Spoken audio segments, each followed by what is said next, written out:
can do is just tell the truth and trust in the American people that over time they're going to know what the truth is. Yes, it is time for the truth.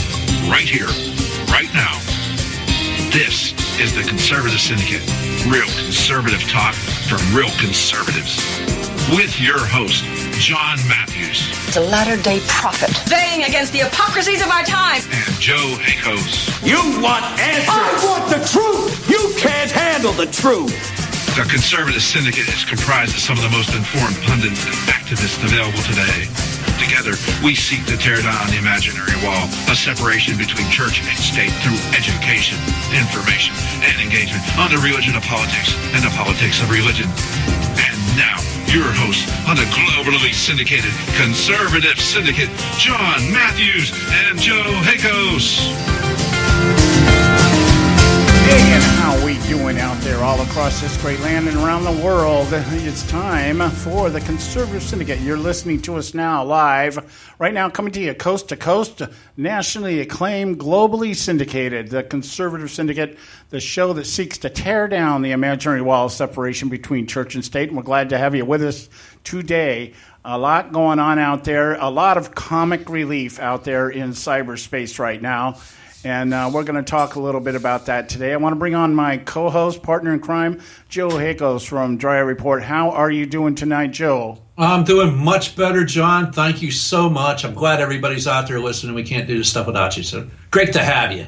Yeah. We're going to have, yesterday was one of the best, funny, I'm going to say entertaining shows that we've done in a while.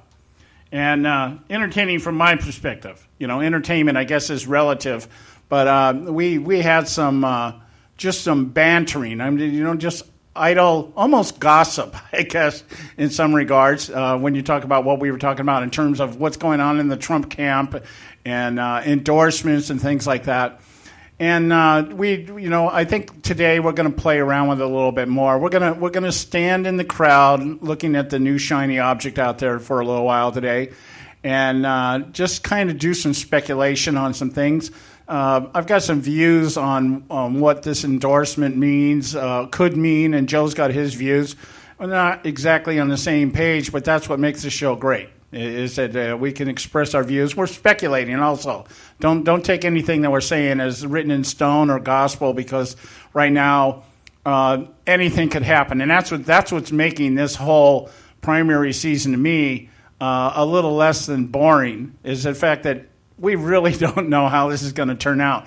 I mean, it could become, believe it or not, Donald Trump versus Bernie Sanders in a general election. And if that's the case, I don't know if that's a precedent for this type of election thing where we got two whack jobs out there facing off and the American people trying to figure out which one is either more wacky or less wacky. I don't know.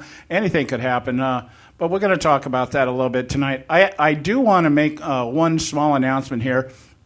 The Conservative Syndicate can now be found on the website TuneIn. I know that a lot of people are really beginning to migrate towards this site, and you can pick our website up there. If you go to our website, theconservativesyndicate.net, if you want to listen to archives out there on TuneIn, you can do that.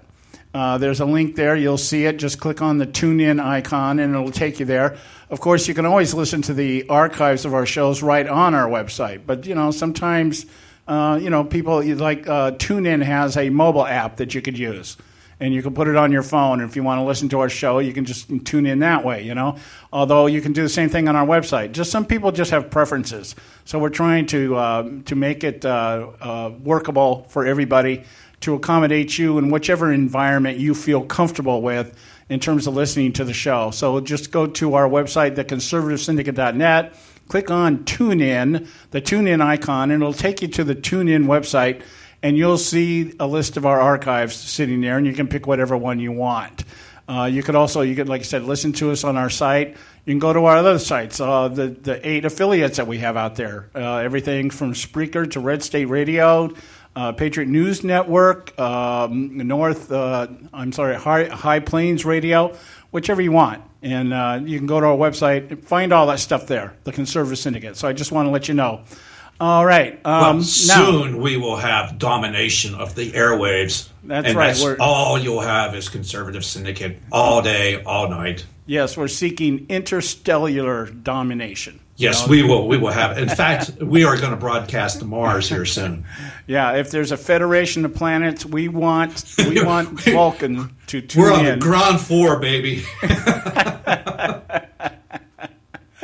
Oh yeah, that reminds me. I'm a Big Bang Theory, Big Bang fan, a Big Bang Theory. I love the show. I watch it religiously. And I was laughing the other night. The episode here is that Raj takes Sheldon with him to do some data mining on looking for planets. That he's got all this data on a computer, 6 months worth of data. And the object of the game is to scan through all this data. And if they find any anomalies, they have to identify what it is. And so they think they find a planet. He thinks he finds some planet out there. And so they're saying, well, it turns out to be an asteroid. And he says, well, even if it's an asteroid, we get to name it. So they're debating on what they're going to name it. Okay? And Sheldon says, well, let's be careful that we don't do something like name it Uranus. And I just, I just get kicks out of stuff like that. It's funny stuff. So anyway, what else we got going on? Oh, I know what I wanted to do. There's more? We have more? Yesterday, we have a very loyal listener out there, listens to us almost every day, and is in the chat room, Roy Ellsworth up in Canada. He sent me a link, and I wanted to just take a moment here and share what the information he gave us yesterday, because stuff like this is not getting reported. It's not getting reported if it's not something that happens in some country that is in the media crosshairs, and if it can in any way be buried under 3,000 character links, it usually is, so that we're not aware of the fact that terrorism is not happening just in Paris and Germany and the United States. It's happening all over the world. And there was an attack last week, if you weren't aware of it, on January 18th, I believe it was. That was, that was a couple days ago. And yes. I guess the Friday before that, okay? Now, I don't even know what this country is. Burkina Faso. I've never heard of this country before. It's probably one of these little tiny countries over in Africa. And probably in line with that, their capital, Ouagadougou, okay, or Ouagadougou, I guess is the name of the capital there. And they had 22 people killed in a terrorist attack over there. The attack has been attributed to Al-Qaeda in Islamic Maghreb, or Akim is what they call it. 29 people dead and 30 others injured. One of those dead are Americans. They had the breakdown. There was 7 Burkinabes, whatever that is. I don't even know what that. Oh, that would be Burkina. Okay, Burkina. That would be residents of the country. Canadians, 4 Canadians, 3 Ukrainians, 2 Swiss nationals, 1 American, 1 Dutch, 1 Libyan, and 1 Portuguese were killed in the attack. And they freed over 150 hostages and killed 4 of the attackers. So I just wanted to make you aware of the fact that while we're all sitting here, and listening to Obama tell us about how safe the world is because of the Iran deal, and his State Department and his vetting agencies, and everything is just hunky-dory, people around the world are getting killed. And where are they doing this at? They go and they attack places where Westerners go. Again, this was another hotel attack. Yeah. So, and it also, this the same organization, Al-Qaeda, is claiming that they're responsible for the attack in Bamako, which is last November in Mali, that killed 19 people. So this idea that Al-Qaeda is dead is stupid. It's ridiculous. It's another lie. It's just they're not on the radar because ISIS has taken center stage. It's like, the difference between listening to Donald Trump and Lindsey Graham. One's getting more attention than the other one, but both of them are making noise. And so, I wanted to make you aware of that. And my understanding, according to Roy up in Canada, was that the Prime Minister up there, Trudeau, was actually in a mosque praying when all this happened and didn't even comment it up there for almost 4 days. So, I guess Obama has been channeled up in Canada in terms of their leadership. So I just want to make you all aware of that. We got to go to a break here. When we come back, we'll get into today's festivities. Stay with us right here at the Conservative Syndicate. We'll be right back. You can catch all our archives at theconservativesyndicate.net. The Conservative Syndicate. Real conservative talk from real conservatives. When our water heater broke down last month, it was a nightmare. It took 5 hours for the plumber to show up, and he charged us a couple of $100 just to come out. And then it cost another $1,800 to put in the new water heater. By the time it was all said and done, I felt like I'd been taken. But what else could I do? The smartest thing you can do is get a home warranty from American Residential Warranty. Their home warranties pay to repair or replace all your major appliances when they break, and they will break, and at the worst possible time. Call American Residential Warranty right now for free information on home warranties starting at just pennies a day. Don't wait for your refrigerator to stop running or your ceiling fans to stop turning. Call American Residential Warranty right now. Ask how you can save up to 50% on washer and dryer coverage. Just call 1-800-790-5960. That's 1-800-790-5960. Again, 1-800-790-5960. Call now. Prices are for base buildings only. May not be available in some areas.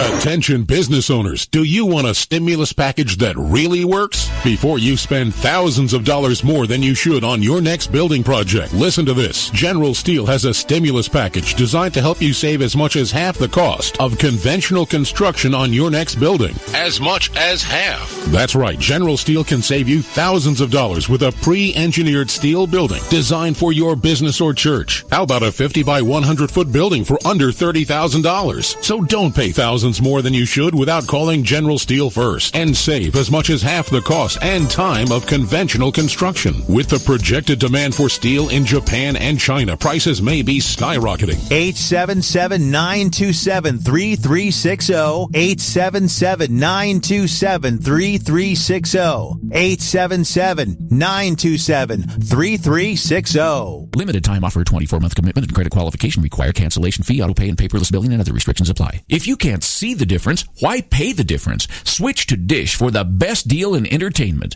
Only Dish brings you the best in entertainment for less than $20 a month. Cut the cable and don't get directed. Switch to Dish because at just $19.99, Dish saves you every time you turn on the TV. It's so simple. The same channels cost less with Dish. So since you can't see the difference, don't pay the difference. Switch to Dish for the best deal in entertainment. Get premium movie channels free for 3 months, starting at just $19.99. Dish saves you every time you turn on the TV. Call now to save with Dish. Dial 1-800-600-1645. That's 1-800-600-1645. The same channels for less than $20 a month. Dish. Call 1-800-600-1645 for details. Hey folks, if you're like me, you don't place a whole lot of trust in today's media for the real truth and facts regarding the volatile world of finance and politics. When I want the real scoop on money, I go to the most trusted source I know, my good friend and colleague, Bob Cardosa. Bob is a noted expert with a PhD in international finance who airs his nationally known, globally syndicated show, Robert Cardosa Live, daily, Monday through Friday from 4 to 6 p.m. Pacific Time. With Bob, you'll get the right information at the right time from someone who knows his business and can help you make the right decision concerning yours.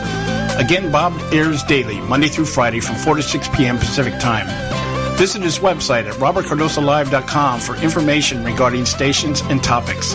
That's robertcardosalive.com. Check Bob out. You'll be glad you did.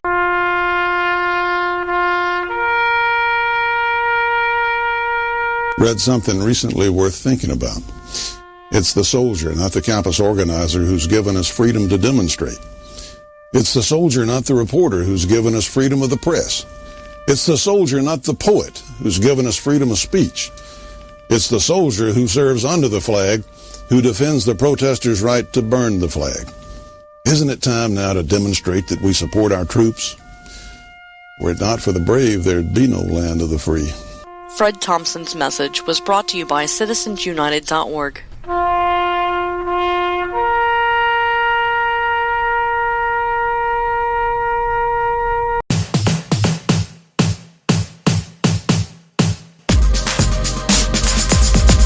And we're back.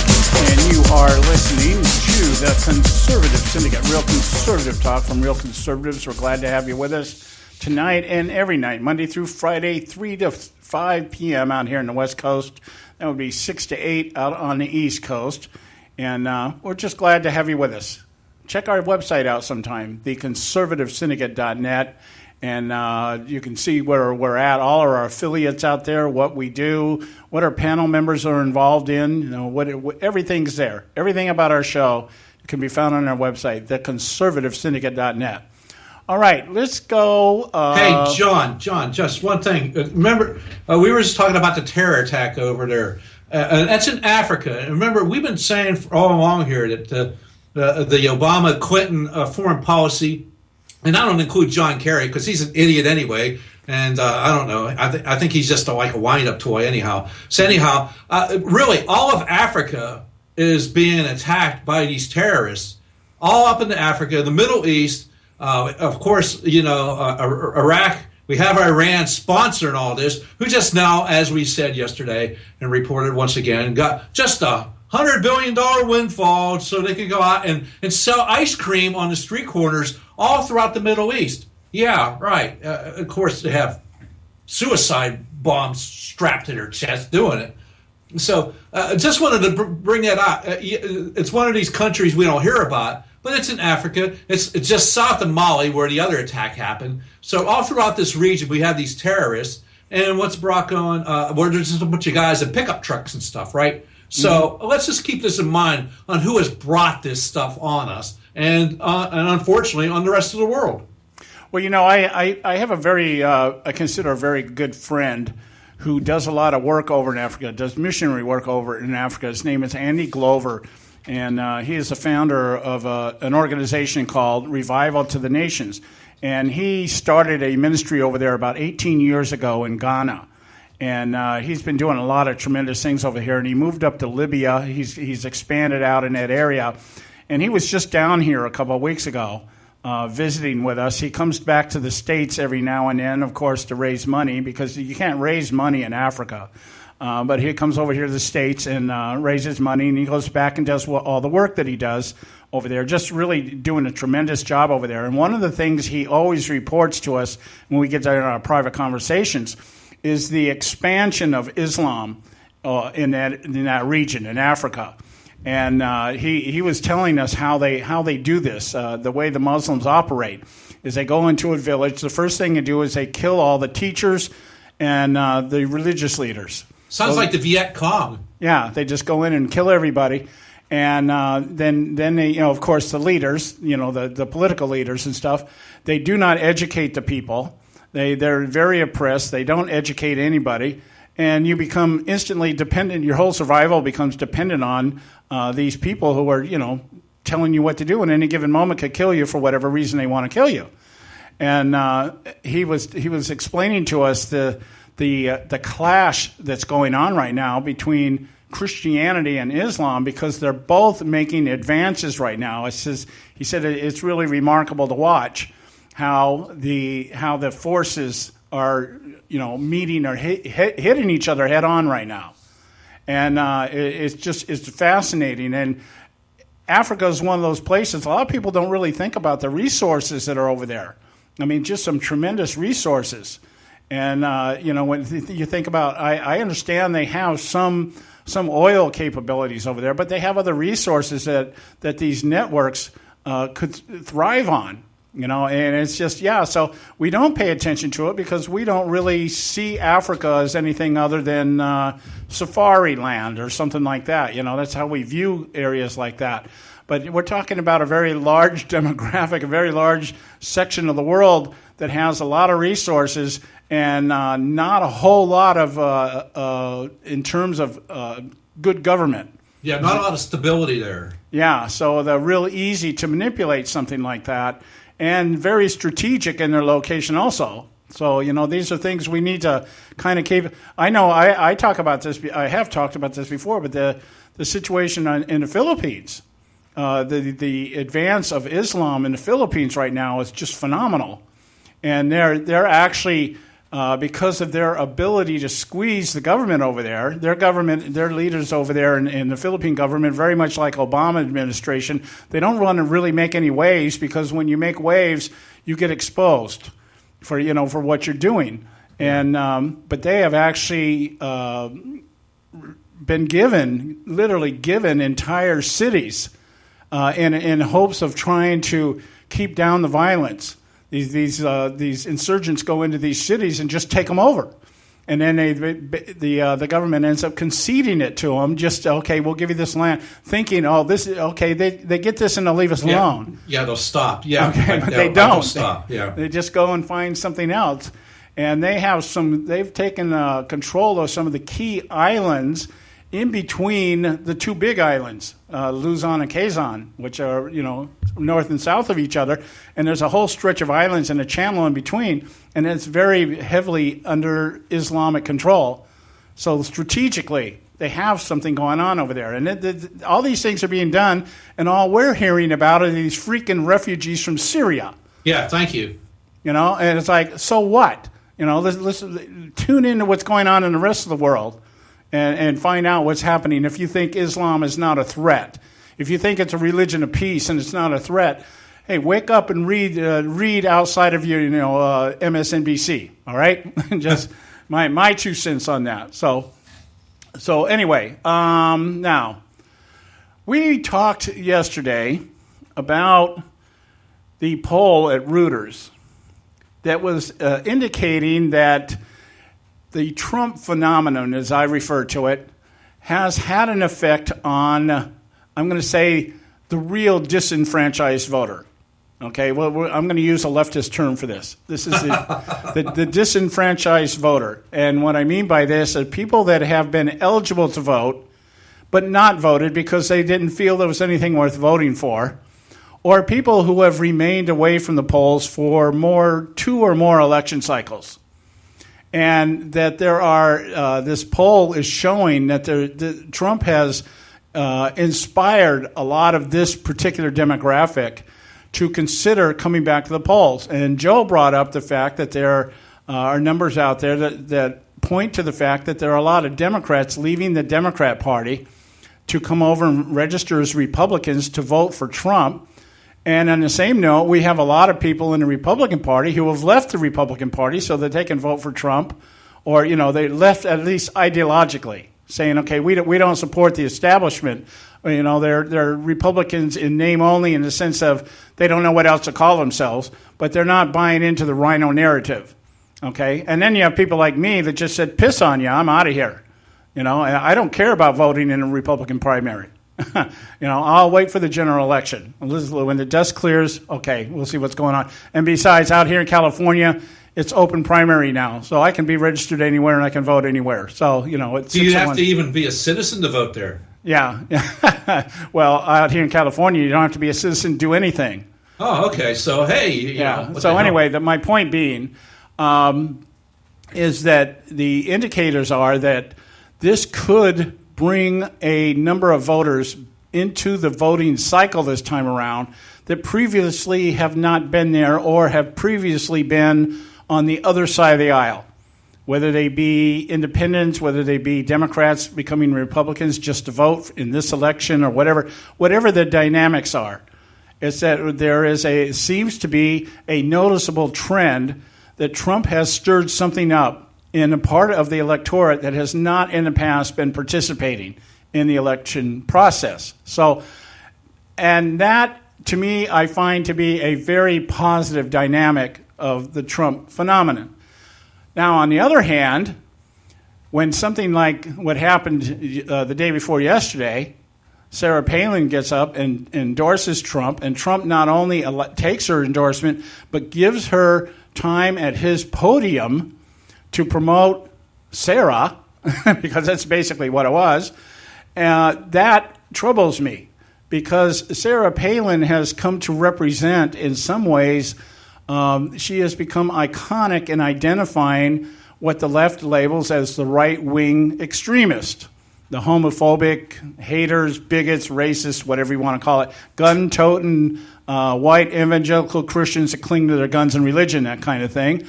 And the media has been very successful at that, and she's given them more than enough material to work with. And one of the things that really just kind of jerked me, and I'm not one to try to sound judgmental here, but the fact that she comes out and endorses Trump on the same day that it is reported that her son has been arrested for domestic assault and brandishing a gun at his girlfriend, assault, I guess he hit his girlfriend or something like that.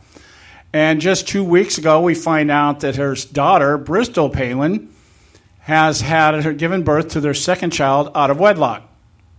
Now, again, I'm not trying to be judgmental here because God knows I've got my own list of things that I've messed up in my life. And years ago, 25 years ago, I was arrested for domestic abuse. I caught my wife screwing my ex-wife. Now, I'm the woman I'm married to now. I caught my ex-wife screwing around, and I punched her out. And I spent 5 days in jail, and I had to go through a diversion program and everything else. So I understand those kind of things happen. But in the political arena, it has a whole different effect. And so you've got this, in politics, all bets are off. And anything that happens in your family becomes fodder for whatever the media wants to use it for one way or the other.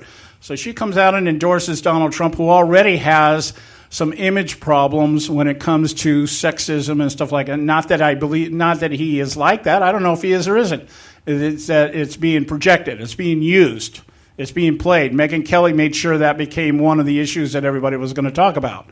So my whole thing is that this is not something that I would have given so much publicity to in terms of, even if she came out and said on Fox News, on Greta or something, and said, yeah, I endorse Donald Trump. Okay, fine, no big deal.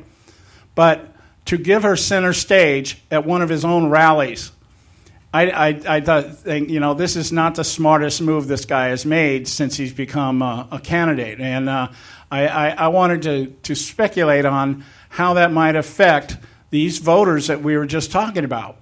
The disenfranchised voter who's finally inspired enough to get up off the couch and go vote, and now they're going to have to deal with the smear machine that's going to be resurrected going after Sarah Palin and in particular her family.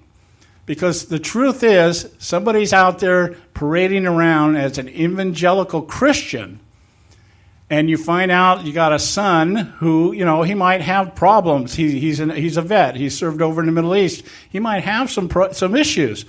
None of that makes any difference when it comes to the media. Bristol Palin, I understand she was in the process of getting married 2 weeks before the wedding. They canceled it for some reason. No one knows why. I understand these things happen.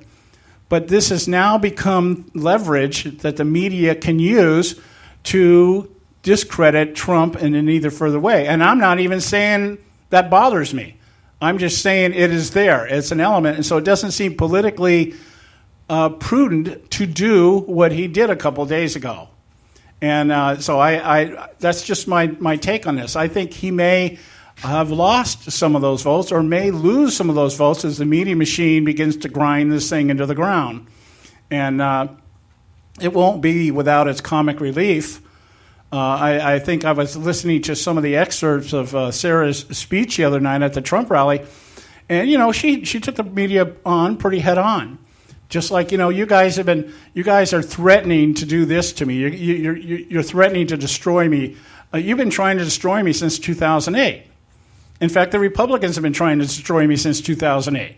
That kind of thing. So, she's well aware of what's going on here. I'm just kind of wondering why Trump would have given so much attention to this. And that's what we're going to talk about here. I've made my case, and when we get back, I'm going to let Joe give his side of it, because I know Joe's got a little different view on endorsements and their effect on the election process. So stay with us right here at the Conservative Syndicate. We'll be right back. Don't go away. You can catch all our archives at theconservativesyndicate.net.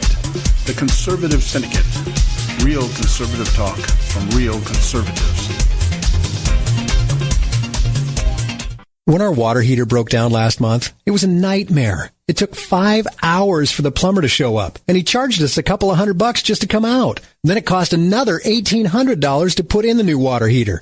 By the time it was all said and done, I felt like I'd been taken. But what else could I do? The smartest thing you can do is get a home warranty from American Residential Warranty. Their home warranties pay to repair or replace all your major appliances when they break, and they will break, and at the worst possible time. Call American Residential Warranty right now for free information on home warranties starting at just pennies a day. Don't wait for your refrigerator to stop running or your ceiling fans to stop turning. Call American Residential Warranty right now. Ask how you can save up to 50% on washer and dryer coverage. Just call 1-800-790-5960. That's 1-800-790-5960. Again, 1-800-790-5960. Call now. Prices are for base buildings only. May not be available in some areas. Attention business owners, do you want a stimulus package that really works? Before you spend thousands of dollars more than you should on your next building project, listen to this. General Steel has a stimulus package designed to help you save as much as half the cost of conventional construction on your next building. As much as half. That's right. General Steel can save you thousands of dollars with a pre-engineered steel building designed for your business or church. How about a 50 by 100 foot building for under $30,000? So don't pay thousands more than you should without calling General Steel first and save as much as half the cost and time of conventional construction. With the projected demand for steel in Japan and China, prices may be skyrocketing. 877-927-3360. 877-927-3360. 877-927-3360. Term life insurance. It can be a powerful way to protect your assets and your family. You work hard to earn and save your money to build a nest egg for the future. Don't let it get wiped out because you didn't plan ahead. Take the time now and make a small investment in $500,000 or more in quality term life insurance. Call the Term Lifeline and let us shop the best companies to give you the lowest rates. We specialize in policies of $500,000 and above. Ask about some of our 10 and 20-year fixed rate plans with guaranteed rates. Call the Term Lifeline right now for your free insurance quote. 800-870-3609. 800-870-3609. You owe it to yourself to protect your family and your assets. Make term life insurance part of that plan. Call the Term Lifeline right now. 800-870-3609. 800-870-3609. Folks, if you're like me, you don't place a whole lot of trust in today's media for the real truth and facts regarding the volatile world of finance and politics. When I want the real scoop on money, I go to the most trusted source I know, my good friend and colleague, Bob Cardosa. Bob is a noted expert with a PhD in international finance who airs his nationally known, globally syndicated show, Robert Cardosa Live, daily, Monday through Friday from 4 to 6 p.m. Pacific Time. With Bob, you'll get the right information at the right time from someone who knows his business and can help you make the right decision concerning yours. Again, Bob airs daily, Monday through Friday from 4 to 6 p.m. Pacific Time. Visit his website at robertcardosalive.com for information regarding stations and topics. That's robertcardosalive.com. Check Bob out. You'll be glad you did.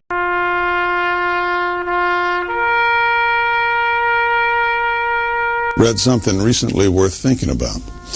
It's the soldier, not the campus organizer, who's given us freedom to demonstrate. It's the soldier, not the reporter, who's given us freedom of the press. It's the soldier, not the poet, who's given us freedom of speech.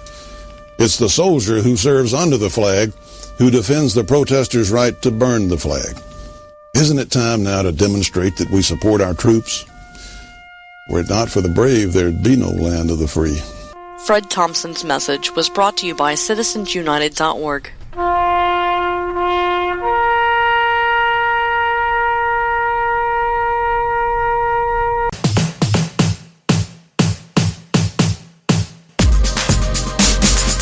We're back, and you're listening to the Conservative Syndicate, Real Conservative Talk from Real Conservatives. I'm your host, John Matthews, along with Joe Hickles, my co-host from Dryer Report.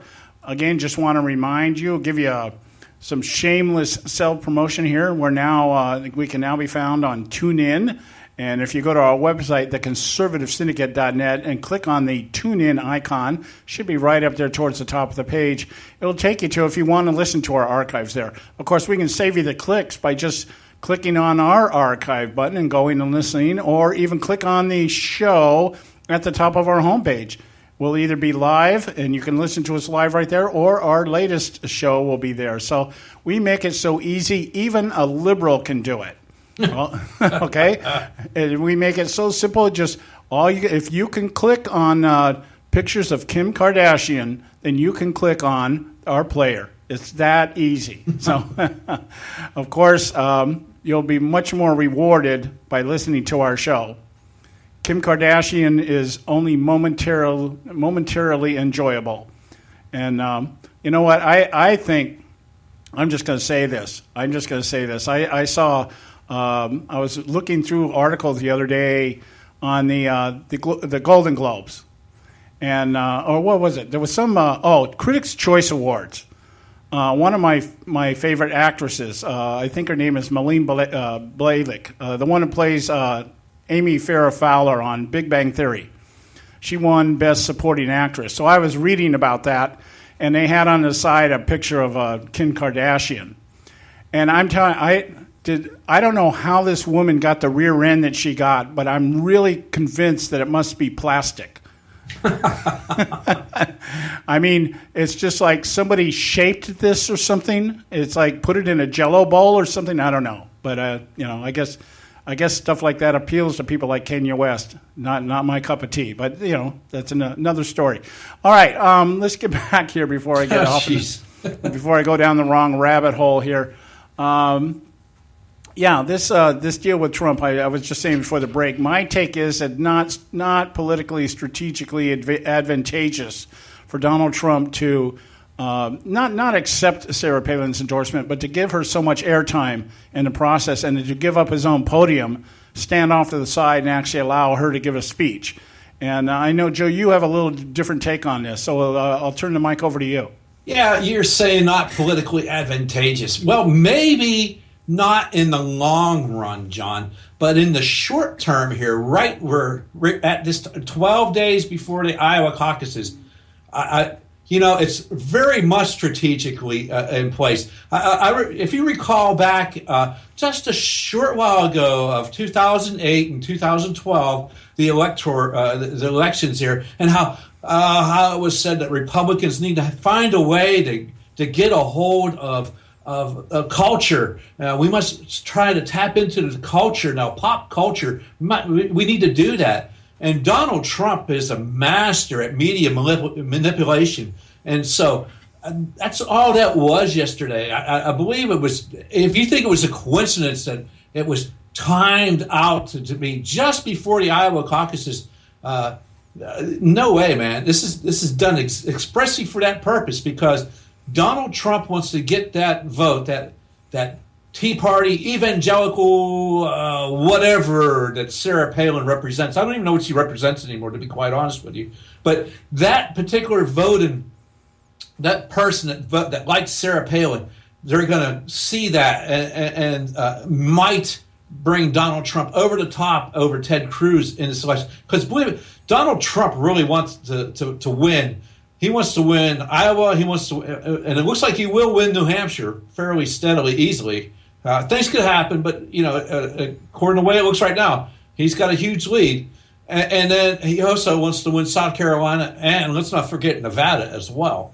So he wants to win, and if he could sweep those four primaries right out the gate before Super Tuesday, that puts the rest of that field in a big hole.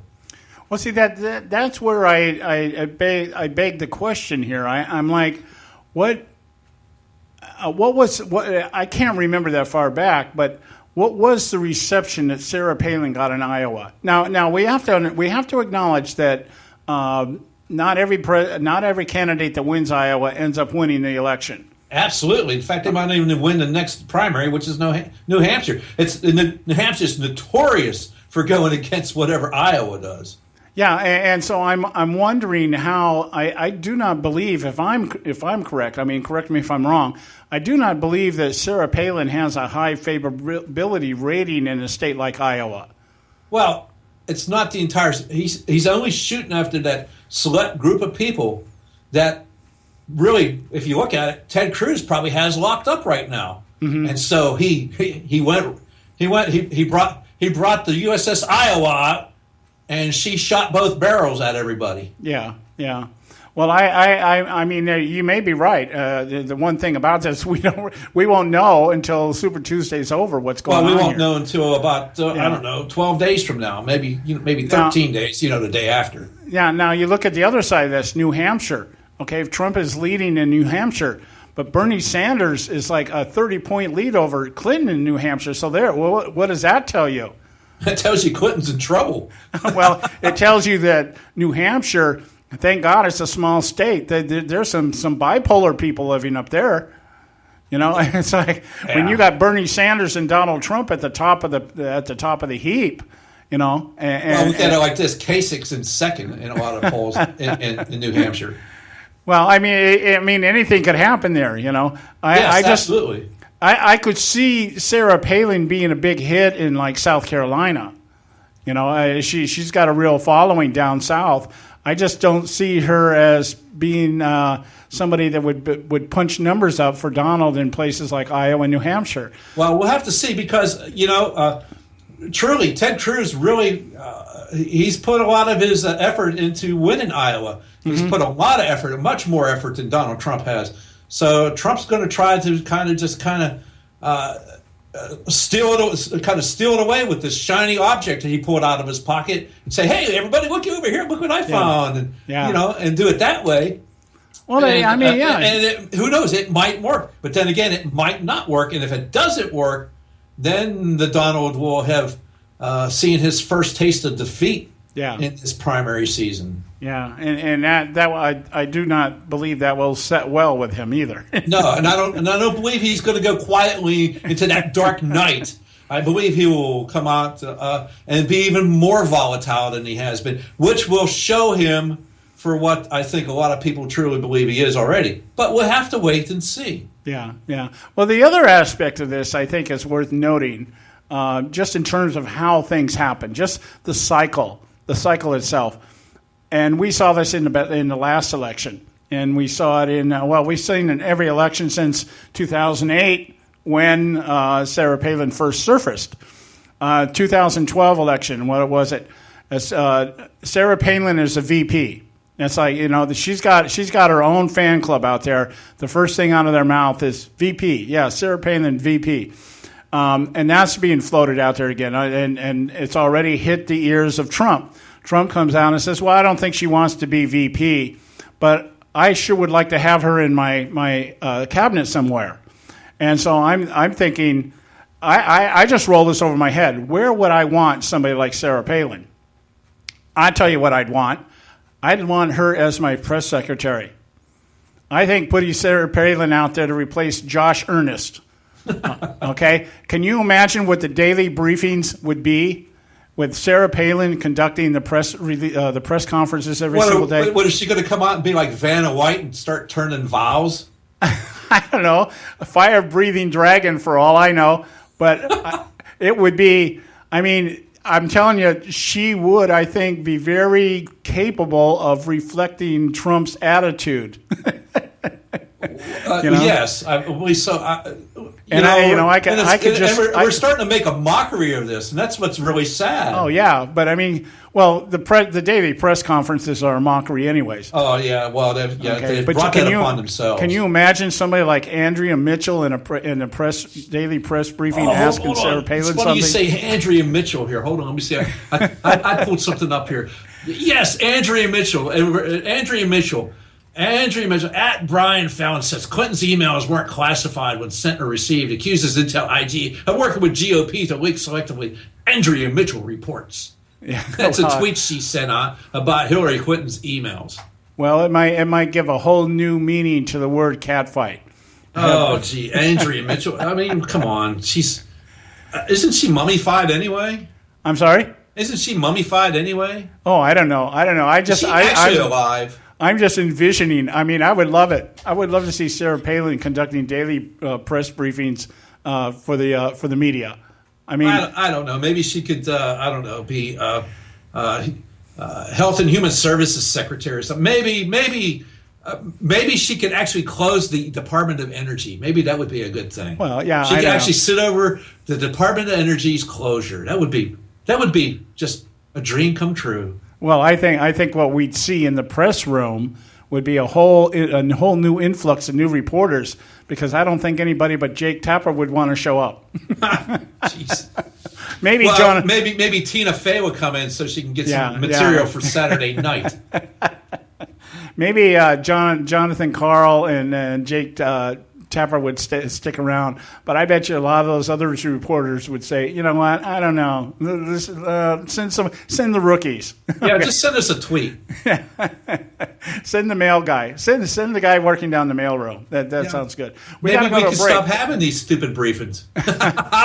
We got to go. We got to go to a break. When we come back, we'll continue our discussion right here on the Conservative Syndicate. We got some stuff. We're going to talk about Hillary today.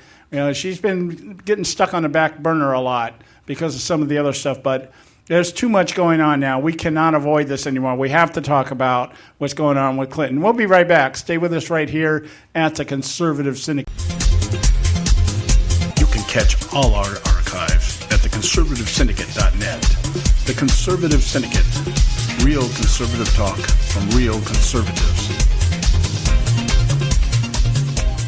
Term life insurance. It can be a powerful way to protect your assets and your family. You work hard to earn and save your money to build a nest egg for the future. Don't let it get wiped out because you didn't plan ahead. Take the time now and make a small investment in $500,000 or more in quality term life insurance. Call the Term Lifeline and let us shop the best companies to give you the lowest rates. We specialize in policies of $500,000 and above. Ask about some of our 10 and 20-year fixed rate plans with guaranteed rates. Call the Term Lifeline right now for your free insurance quote. 800-870-3609. 800-870-3609. You owe it to yourself to protect your family and your assets. Make term life insurance part of that plan. Call the Term Lifeline right now. 800-870-3609. 800-870-3609.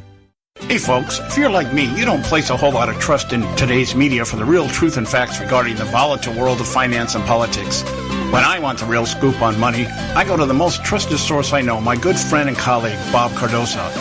Bob is a noted expert with a PhD in international finance who airs his nationally known, globally syndicated show, Robert Cardoso Live, daily, Monday through Friday from 4 to 6 p.m. Pacific Time. With Bob, you'll get the right information at the right time from someone who knows his business and can help you make the right decision concerning yours.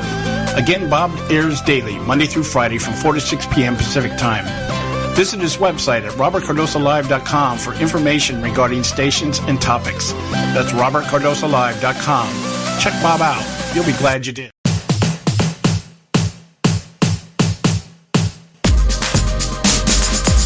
And we're back. You're listening to the Conservative Syndicate, real conservative talk from real conservatives. Make sure you visit our website sometime during your day, theconservativesyndicate.net. Find out everything you want to know about our show and our archives. Anyway, I was reviewing the chat room here. Here's a thought, Joe. Phil Robertson is Department of Defense. Works for me. I mean, we could maybe get some good food in the chow halls. Maybe some duck. You'd have all the gumbo you could handle. Have all the gumbo you need, baby. Yeah. And maybe you could start carrying your weapon on military installations again. Yeah, maybe stuff like that might happen. I don't know. Might be good. Not to mention the discount you could get on camouflage uniforms. Well, it's not quite the same, John. Imagine an army walking around with Duck Dynasty emblems on their sleeves. No, I can't. No, I can't imagine that. No, but there'd be worse things, and there have been worse things. Anyway, this situation with Hillary here is, I just think, no longer avoidable. This situation with the new releases. I mean, we've been talking now, I'll be honest with you, for about the better part of 3 to 4 weeks. I go out and I promote the show every day. I go out on social media and I put down what we're going to talk about in the show. And I think probably 3 out of 5 days over the past 3 to 4 weeks, I've mentioned that we're going to talk about Hillary's email situation, and we end up talking about something else because that's the way the show is. I didn't design this show to be set in stone where we say, okay, this is what we're going to do. We're going to delegate exactly 5 minutes to this topic. It's kind of like, let's introduce a topic and let's let it go where it goes. And in doing so, we've exhausted a lot of topics. We've spent days talking about one particular thing or another. And what happens is Hillary's kind of been pushed back to the back burner. And I'm not so sure that that's not by design as far as the media goes and the leftists and everything else. It might be their strategy. But the point is that we're getting to that place now where we pretty much know, for all intents and purposes right now, the Democratic nomination is going to be Hillary Clinton or Bernie Sanders. We floated the idea of resurrecting Joe Biden out of the old folks' home and stuff like that. Probably not going to happen. I would think that'd be a wild card attempt. My thought in the back of my mind was that perhaps some of this has to do with Obama wanting a third term, being able to justify it, that kind of stuff. But it's coming down to this place where I think for all intents and purposes, people, not only in the media, but people in positions of power and authority, these intelligence agencies and stuff like this, even some of the politicians out there on both sides of the aisle, have got to really start taking a hard look at this, if for no other reason, their own self-preservation. Hillary is knee-deep in kimchi when it comes to her situation with emails, and it's not just over a server. It's over the distribution and of classified information. This whole mantra from the Clinton camp that none of this stuff was classified when it was emailed. All that is become a mantra that is as old and as useless as her telling us that everything is a right-wing conspiracy. Yes, well, it's also been debunked. It's already been debunked. Yeah. We have talked about it on this show, and I need only mention it this way. Classified information is classified at its origination point. It's not when somebody stamps a red stamp on it. It's when it is brought up, when it is mentioned. As soon as it hits the air, it is classified. And whether there is a marking on a piece of paper that says so is irrelevant in the classification of material. It's what the content of the statement or statements or strategy or anything else. It's the content that makes it classified, not somebody saying, oh, this is top secret or this is not.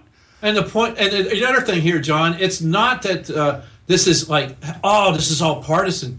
This is from an FBI investigation, people. This is from a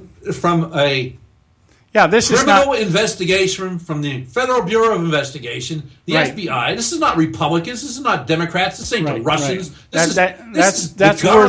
That's worth emphasizing. This is not some political committee getting together and deciding, hey, we're going to do this or we're going to do that. This the Trey Gowdy thing and the Daryl Issa thing, pretty much you can put that on the back shelf. That's going nowhere. But you got the FBI now. A bureaucracy designed for the very purpose of preventing or exposing espionage, treason, endangering the security of the United States. So the political aspect of it, outside of the fact that the politicians are going to try to influence one way or the other, is pretty much absent. The FBI has its own reputation that it has to protect here. The same with the CIA. I cannot imagine anybody sitting in positions of authority in those agencies at this time saying, we need to protect the president. Because when this thing finally does hit, one way or the other, and when it finally does, this has been going on too long for it not to explode.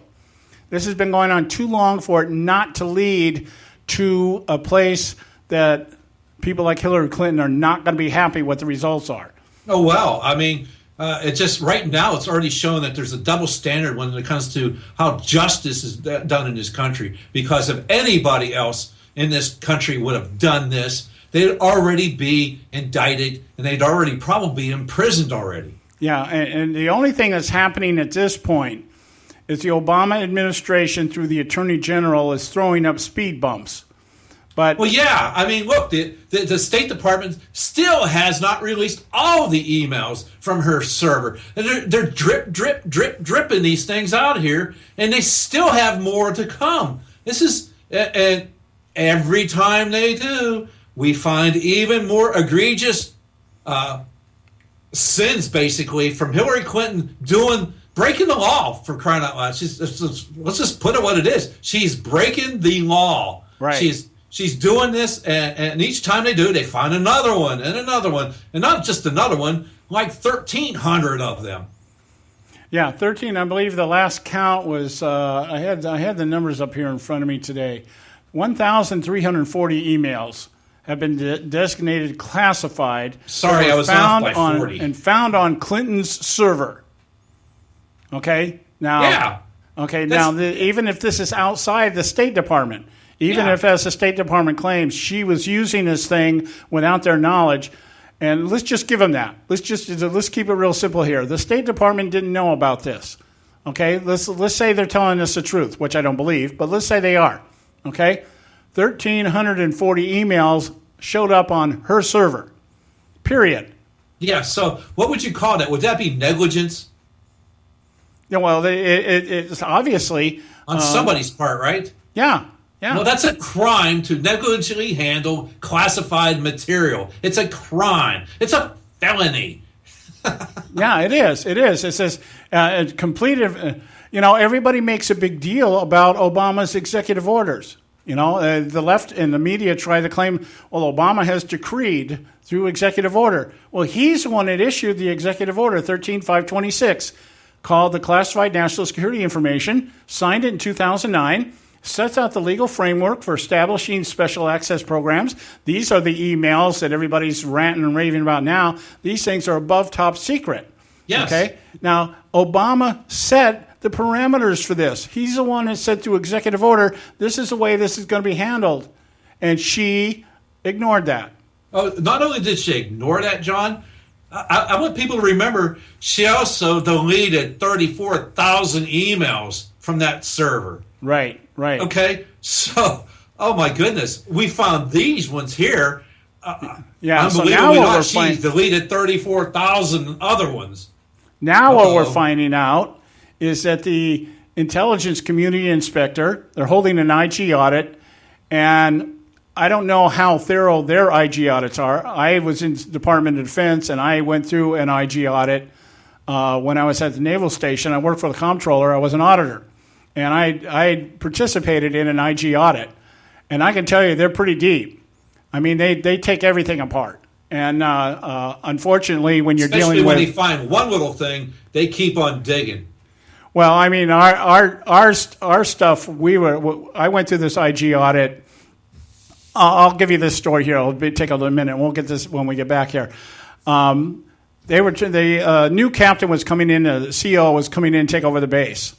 And she wanted an audit of everything that was on the base before she signed for it, because they have to sign for the base. They have to sign for everything on it.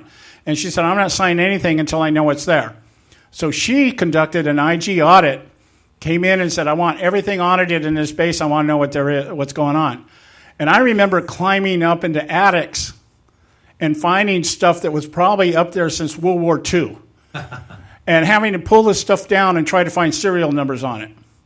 And it was that intense. And so when you talk about going into intelligence, I would imagine it'd be like checking every single server out there, every single hard drive, every single, whatever they can get their hands on, and tracking it through serial numbers. Hey, there's a computer here. Where's this serial number? Well, we don't know where the computer's at. We'll find it because it's got a hard drive on it. That kind of thing. I mean, that, and it would take a lot of time. But the fact that the State Department has been slow in releasing, and the Attorney General obviously isn't moving in any way to do anything to help. Yeah. But there's things about this and about it being dragged out and everything. But we got to talk about it when we get back here. We're at the top of the hour, actually running a little bit late. It's time for the Edwards Notebook. We'll be back. Stay with us right here at the Conservative Syndicate. When President President Obama addresses the American people, you gotta wonder what in the world is he thinking? Hello, I'm Ron Edwards. On today's page from the Edwards Notebook, President Obama stated that the ISIS Muslim terrorists are riding around in pickup trucks and are no threat to America's existence. Now, we all know that is a total fabrication, considering the fact that ISIS terrorists and others are committing dastardly acts of warring brutality against all they come across, especially women, Christians, and black people whom they love to customarily enslave and torture.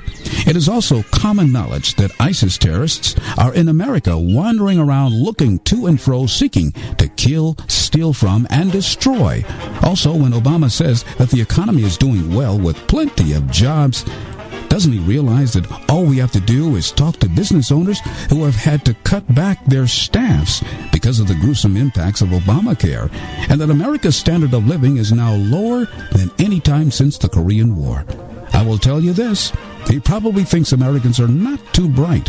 After all, Obama, who disdains America, was elected twice. I'm Ron Edwards.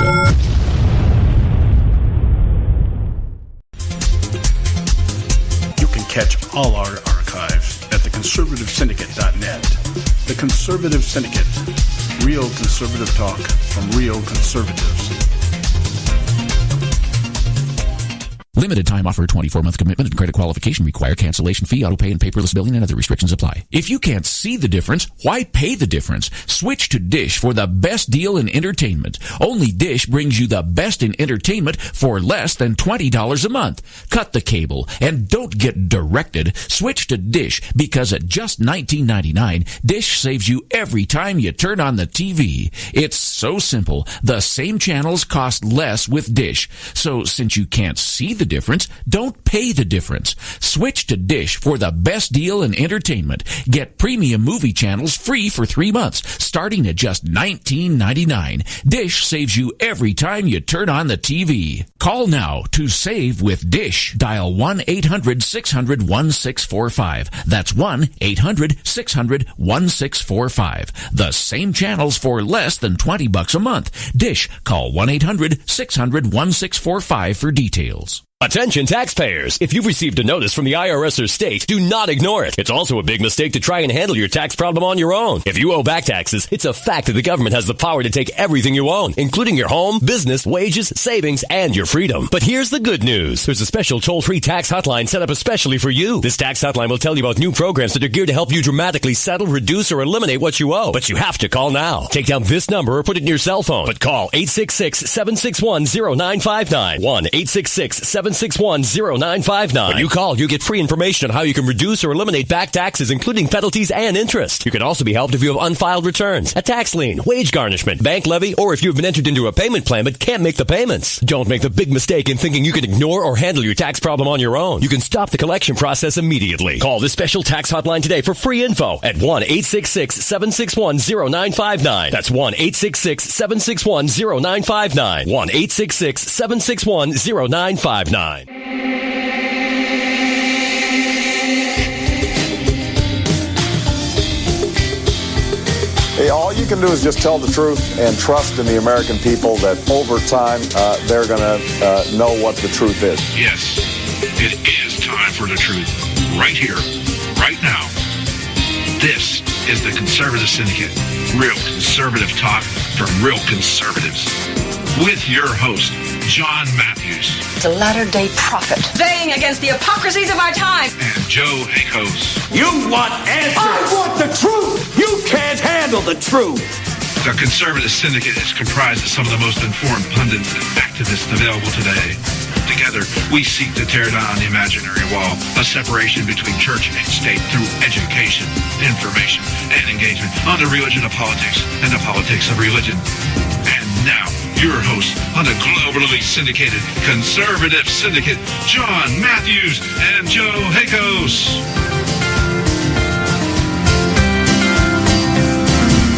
And how are we doing out there? Hour 2 here at the Conservative Syndicate. We're glad you took the time to join us. I hope you got something out of that first hour. You know, there is a method to our madness. I like to use that phrase a lot. There is a method to our madness. We go all over the place sometimes, but we have a direction. We know where we're going to end up. And we sat here the whole hour here just kind of speculating on a number of things. But I think we need, at this point, we're beyond speculation. There is certainly enough evidence out there right now that somebody should be indicting Hillary Clinton. There should be some type of indictment being handed down, and we've yet to see that. And that's because some of the agencies involved in this, certainly by direction of one or more people above them, are doing everything in their power to at least slow it down.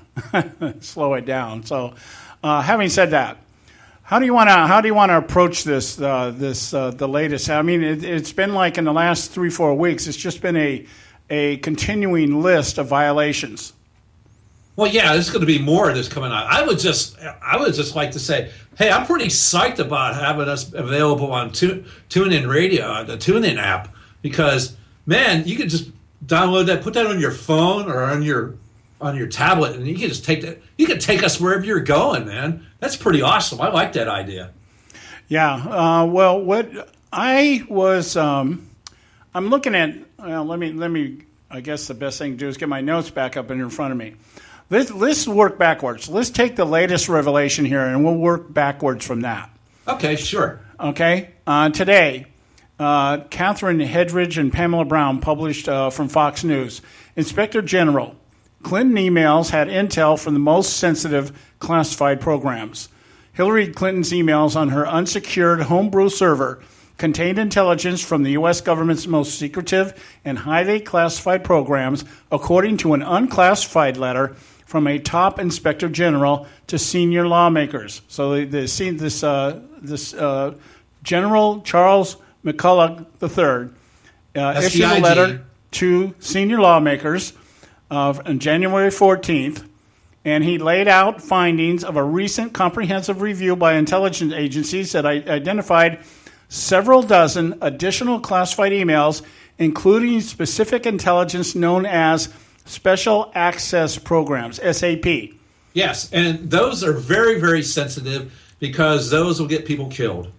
That would be like... The information. Right. Let's say an email of that stature would normally maybe go between, let's say, the president and what was Leah Panetta? Department of Defense. Well, Panetta, DOD, maybe CIA, NSA, and yeah, that'd be about it. It would be very compartmentalized. It would just sit there. Very, very few people would have access to this. Yeah, and so what we're seeing here is that apparently these not only made it to her email server, unsecured email server, but also made it through the hands of some of her people. That there was transmissions that were going to and from the State Department. Now I don't know how all this fits in the big picture. We're hearing about Cheryl Mills, her chief of staff. What's her name? Huma Adabine. Huma, the Muslim Brotherhood operative. Yes. Huma. Yeah. Anthony Weiner's wife. Yeah. So this would definitely be outside of the scope of somebody who should have access to this type of material. Yeah, I don't believe those people should have access to these special compartmentalized information. And that would be a file. That would be the fact that it's on the unclassified email server is a file to begin with. Right, and so this auditor, this general, this IG auditor, is telling us that these are violations of USC 18, Section 793, gross negligence in the handling of secure information under the Espionage Act. So we're talking about violations that are deemed to be contributing to espionage. Well, have great danger to those that are in these emails and our nation. Right. Now, that doesn't mean necessarily that somebody is intentionally divulging this information. What it's saying is through gross negligence. I like the term gross negligence. I define it as this: laziness. Absolutely. Laziness. I don't want to go through the proper channels. You're interrupting my yoga class. So, take that classification off that fax because the fax machine isn't working, and just send it to me as an email because, I'm hydrating right now, and you're interrupting me, that kind of thing. That's what I mean by gross negligence. It's laziness. People don't want to... Let's stop right there, John. Even if you did that just there and had it on a government computer, that's still negligence. But to do that and put it on a private email server goes beyond the pale. It's even... how secure was her server, John? Do we have any clue? Right. Well, according to everything we've heard, it was not secure. There was no security per se. Remember, the people that set this server up for have since taken the Fifth Amendment. They won't even talk about it. And wise for them to do so because they're going to get dragged down very deep. Well, when it does hit the fan, they're going to start looking for the easy scapegoats. Oh, absolutely. And these people are probably the easiest because, they're nobodies, according to the Clintons. Yeah, and they're private sector vendors anyways. The private sector is expendable. And so this IG letter, I want to just quote from it a little bit here so we really get some context here. Sure. He says, to date, I have received 2 sworn declarations from one intelligence community element. That means 2 people out of one particular section or one particular department. These declarations cover several dozen emails containing classified information determined by the IC element to be at the confidential, secret, and top secret / SAP levels. Okay, I see. The intelligence community. Intelligence. That's IC element is intelligence community. Okay, all right. So that would be determined by the intelligence community. That would be FBI, CIA, NSA. Yeah, those folks. Okay, the spooks, Okay, so somebody in these departments or this one or more departments has determined that we've looked at this stuff, and this stuff was classified. Now, there's no clarification here as to whether it was marked classified or anything else. The determination was made that the information itself was classified. Well, like the next statement that they made, according to the declarant, that being the intelligence community, these documents contain information derived from classified intelligence community element sources. Again, derivative classification that we've talked about on this show many, many times. It's just you can take pieces of information, and from those pieces of information, you can derive certain outcomes and certain thoughts and figures and data, etc., and you'll be able to derive. And that derivative gives you your total classification, which obviously Mrs. Clinton doesn't care about. Right. Now we got to go to a break because this is our short segment. When we come back, we're going to further clarify the determination made by this intelligence community department or sources, 2 of them at least, that have determined that Hillary Clinton and or her staff violated these espionage laws, and I want to clarify this for you. So stay with us right here at the Conservative Syndicate. We'll be right back. You can catch all our archives at theconservativesyndicate.net. The Conservative Syndicate. Real conservative talk from real conservatives. Term life insurance. It can be a powerful way to protect your assets and your family. You work hard to earn and save your money to build a nest egg for the future. Don't let it get wiped out because you didn't plan ahead. Take the time now and make a small investment in $500,000 or more in quality term life insurance. Call the Term Lifeline and let us shop the best companies to give you the lowest rates. We specialize in policies of $500,000 and above. Ask about some of our 10 and 20-year fixed rate plans with guaranteed rates. Call the Term Lifeline right now for your free insurance quote. 800-870-3609. 800-870-3609. You owe it to yourself to protect your family and your assets. Make term life insurance part of that plan. Call the Term Lifeline right now. 800-870-3609. 800-870-3609. Hey folks, if you're like me, you don't place a whole lot of trust in today's media for the real truth and facts regarding the volatile world of finance and politics. When I want the real scoop on money, I go to the most trusted source I know, my good friend and colleague, Bob Cardoso.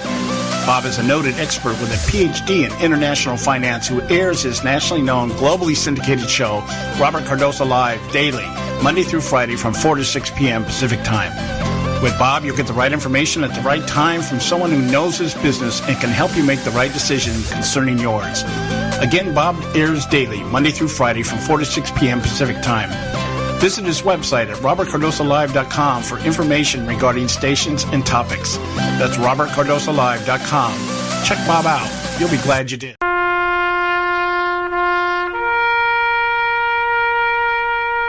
Read something recently worth thinking about. It's the soldier, not the campus organizer, who's given us freedom to demonstrate. It's the soldier, not the reporter, who's given us freedom of the press. It's the soldier, not the poet, who's given us freedom of speech. It's the soldier who serves under the flag, who defends the protesters' right to burn the flag.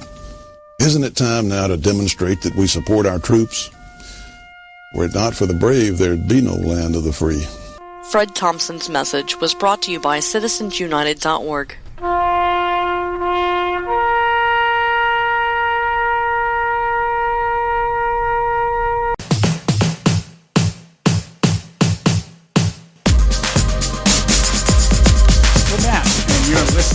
Conservative Syndicate, and make sure you visit our website, theconservativesyndicate.net, and find out whatever you want to know about the show. Okay, I'm your host, John Matthews, along with Joe Hakos, and we're talking about the situation here with Hillary's emails. I think a situation that can no longer be ignored. And, at least, unless you just choose to be willfully ignorant, it just can't be ignored anymore. And, well, you would call that the suspension of disbelief, John. Yeah. If you're just one of those people, we're not interested in the facts. Just tell me the feed. Just give me the news feed. And we were talking about this disclosure by the IG unit out there. Let's see here. Let me get the name back up here in front of me here. Inspector General of the Intelligence Community. Right. Inspector General Charles McCullough III. Okay, and he laid out these findings, of a recent comprehensive review by intelligence agencies that identified several dozen additional classified mails. So he's saying more than one intelligence agency. That's a plural there. And he's saying that he's received 2 sworn declarations from one intelligent community element. So he has apparently put these emails in front of more than one intelligent agency, and at least one of them has come back and said, some of this stuff is SAP. That means special access programs should not have really exchanged more than maybe 1, 2, maybe 3 hands. And have we defined what the special access program is, John? I'm sorry? Have we defined what special access program is? Yeah, go for it. Okay, intelligence from the special access program, or SAP. Access to SAP is restricted to those with a need to know, because exposure of the intelligence would likely reveal the source, putting a method of intelligence collection or a human asset at risk. In other words, someone could die from if this is released to the general public of knowledge or our enemies. So it is designated for a very, very limited number of people need to know. Most classified materials classified as a need to know. You don't, just because you have a clearance doesn't mean you get access to everything. You still have to have a need to know, and this is even more of a need to know. This is so compartmentalized that there are very few people have a need to know this. Okay, now let me give you an instance here. As Joe was reading this, my memory my memory bank jogged a little bit here. Who was the guy's name during the Bush administration? Libby? Scooter Libby. Huh? Scooter Libby. Scooter Libby, who did time in prison for divulging the information that endangered, what was it, 1 or 2 CIA agents? Quote unquote CIA agents, yes. CIA operatives, supposedly, yes. Okay, so this would be a SAP classification, would it not? It would seem to be, yes. I don't know if it was that much, but yes. Well, because there was something about that wasn't quite right either, though. Okay, well, right. if we take, let's just because I have a point here. Let's take the literal definition here. Yes, gotcha. Okay, the exposure of intelligence would likely reveal the source, putting a method of intelligence collection or a human asset at risk. Okay, so Scooter Libby did that. Or he was at least indicted and imprisoned for it. He was convicted and imprisoned for releasing information that endangered the lives of 1 or more CIA agents. Okay, now, whether that really happened or not, that's not my point. I'm just trying to give you an example of what we're talking about here. Now, we don't know who or what intelligence was revealed or who was endangered, but apparently the people conducting this audit have determined that whatever happened, these emails on Hillary's server endangered the lives or put at risk the intelligence that was supposed to be highly classified and not revealed to anybody. Not to anybody. Here's what Libby. Hold on for a second. Here's what Libby did. I just looked it up real quick while you're there. Libby was indicted by a federal grand jury on 5 felony counts of making false statements to federal investigators, perjury for lying to a federal grand jury, and obstruction of justice for impeding the course of a federal grand jury investigation concerning the possibly illegal leaking by government officials a classified identity of covert agents of the CIA, Valerie Plame. Right. Wife of former Ambassador Joe Wilson. He was convicted in March 2007 on 4 counts of perjury, obstruction of justice, and making false statements. He was acquitted on 1 of the counts of making a false. So he wasn't indicted on the giving up any classified information. Okay, but he was indicted then for lying about it. Yeah, making false statements, obstruction of justice, that kind of thing. Okay, yeah. So there was and lying and perjury. I don't know what perjury and making false statements are. Seems to be one and the same, but I guess the government can make that determination. Excuse me. Anyway, sorry. Yeah. I just wanted to get that out there because, since we brought it up, we might as well make sure we got it right. Yeah. Well, it just seemed to me to be a pretty good example of what we're talking about in terms of putting somebody's life in danger. Because here's a better example. Yeah, everybody got up in arms for Snowden and doing what he did, right? But Snowden did not have access to SAP stuff. And everybody is up in arms. Snowden needs to be hung by his toenails the minute he hits U.S. soil, if he ever does in his lifetime. But meanwhile, we have a former Secretary of State, quote unquote, and presidential candidate who apparently has done a lot worse than Snowden ever did, and yet she's still out there running, trying to be commander-in-chief. Wow, yeah. I don't know. Is there a 2 systems of justice in our country or not? Well, I tell you, the trickle-down effect of this. Think of this. Think of somebody in the intelligence community that's out there undercover or, doing some type of covert operation or spying or gathering intelligence, which is what they're supposed to be doing, CIA, absolutely. That kind of thing. That's their job. And you've got a president, your commander-in-chief, sitting in the Oval Office, exposing or revealing certain information because you're trying to drum up a $500,000 speaking fee for your husband to contribute to their foundation. Yeah. And that's really what we're looking at here. We're looking at the connection. See, what the FBI is looking at is not just the security breach. It's the reason or the motivation behind it. It's like, okay, we don't know what information was breached.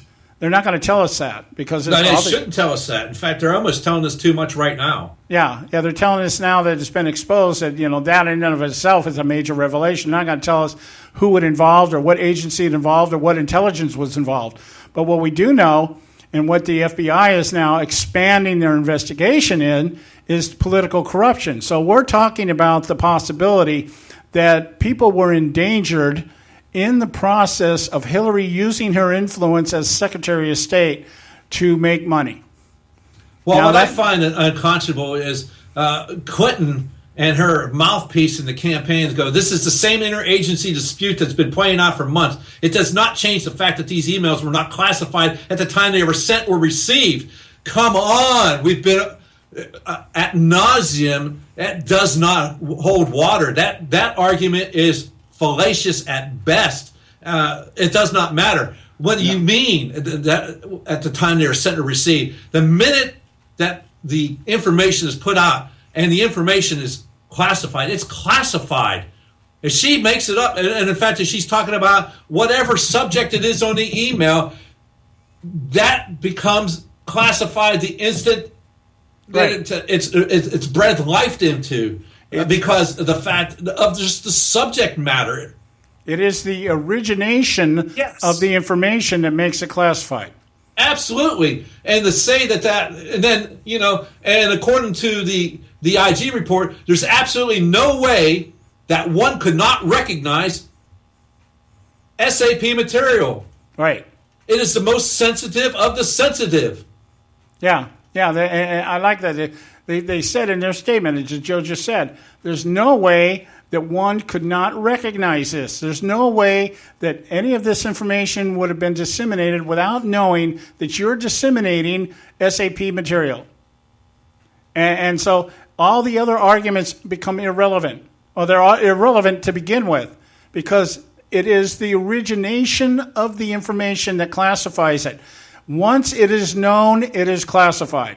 Absolutely. And to have the campaign coming out and saying statements like, it is alarming that the intelligence community working with Republicans in Congress, no, this is an FBI investigation, continues to selectively leak materials in order to resurface the same allegations and to try to hurt their poor old Hillary Clinton's presidential campaign. Oh, my goodness. That's what's important around here, Hillary's presidential bid. Oh, my God, not the fact that she's put the country in danger and possibly people and other procedures in place that are in place in danger. But yet the campaign's like, we got to save Hillary from this. Oh, no. Meanwhile, it's the State Department that are releasing these emails. Now, let's get into this. Let's get into it. Now, what the way the Clinton campaign is spinning this is that this attorney general, or this IG, this general who has conducted this audit. That's what we refer to it. IG is an audit. That's an inspector general. That is an audit organization. That's what they do. They audit. Okay. Now, her campaign spokesman comes out and says that this was a coordinated leak, that this thing was leaked in coordination with Hillary's campaign. Now, I'm going to read you the quote from Brian Fallon, who is the campaign manager of Hillary's, her spokesman, okay? He's on CNN. I think this was a very coordinated leak. 2 months ago, there was a report that directly challenged the finding of this inspector general. And I don't think he liked that very much. So somebody wrote a report saying this guy doesn't know what he's talking about. So I think that he put 2 Republican senators up to sending him a letter so that he would have an excuse to resurface the same allegations he made back in the summer that have been discredited. Now, let's understand that this General Charles McCullough III was an appointee by Barack Obama. So what Hillary now has done is, once again, found another vast right-wing conspiracy that now includes left-wing appointees. Yeah.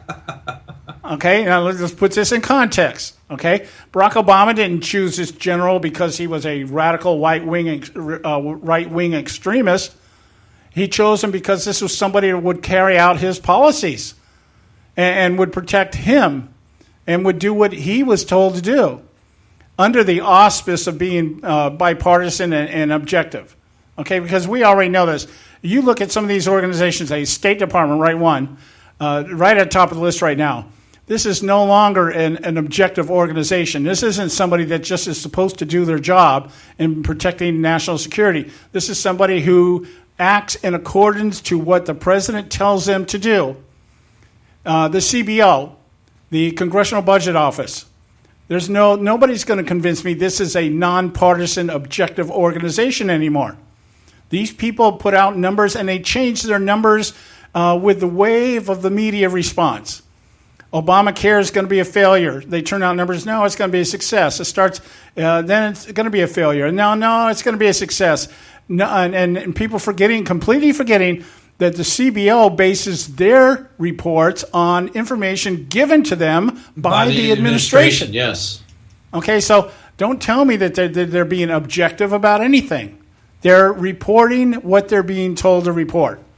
And now we got an IG auditor appointed by Barack Obama, and now he's being accused of colluding with the right-wing extremists that want to take down Hillary Clinton. Yeah, this is conspiracy against Hillary to keep her from being president. Right. You know, and it's like, okay, well, the senators both came out, Corker and Burr, and they said they don't even know who this guy is. Corker goes, I don't even know who the IG is. He said, I know his name, but I've never met him. And that's Bob Corker telling us about it. Well, I think we have to go to a break. This guy was appointed by Barack Obama, unanimous approval by the Senate.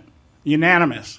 So you got Dianne Feinstein calling well qualified to be the first intelligence community inspector general. Right. So everybody was duped. She's right wing. Yeah, everybody was duped except Hillary Clinton. Yeah, we know that's a possibility. We got to go to a break. When we come back, we'll continue our discussion here at the Conservative Syndicate. Right now, though, it's time for a Moments of Madness. On Moments of Madness.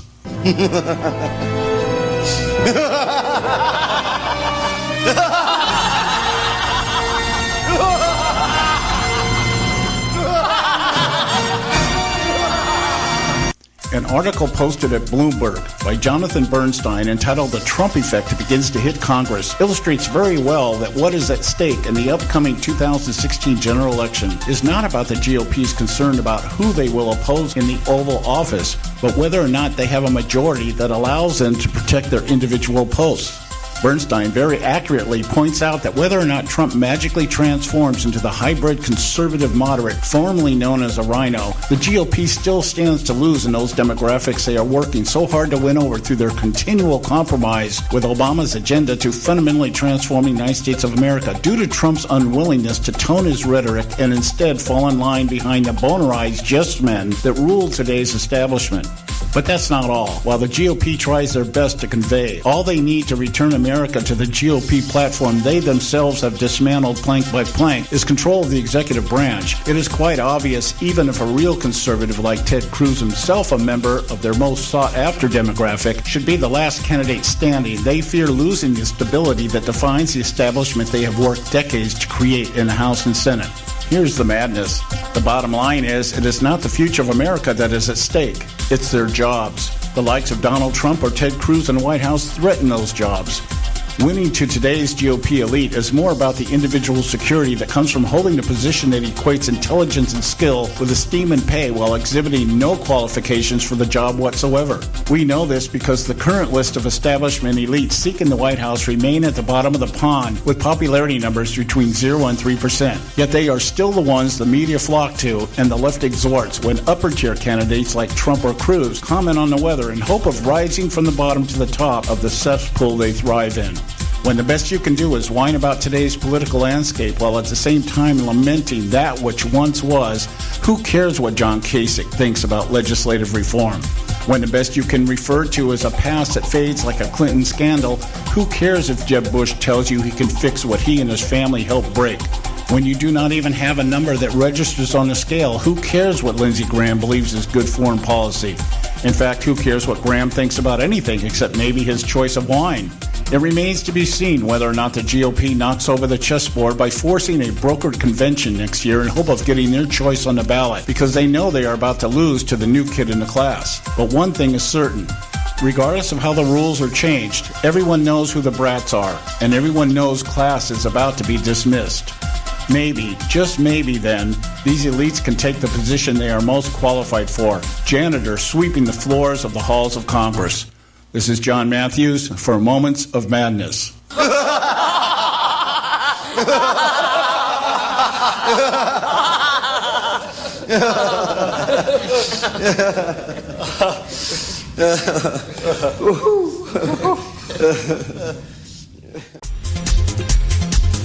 You can catch all our archives at theconservativesyndicate.net.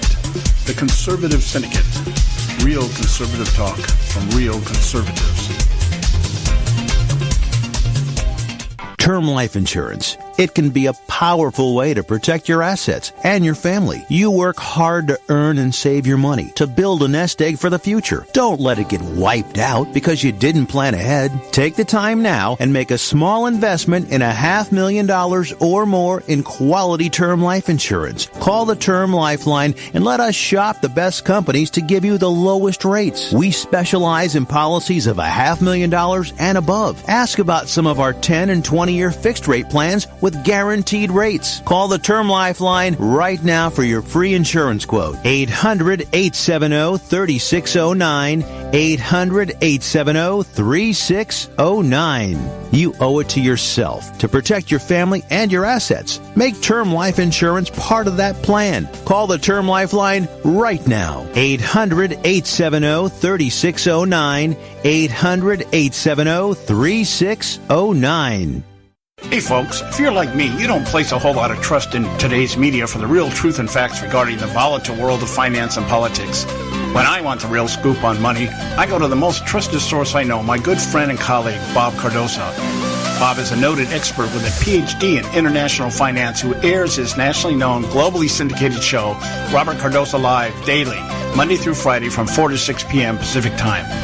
With Bob, you'll get the right information at the right time from someone who knows his business and can help you make the right decision concerning yours. Again, Bob airs daily, Monday through Friday from 4 to 6 p.m. Pacific Time.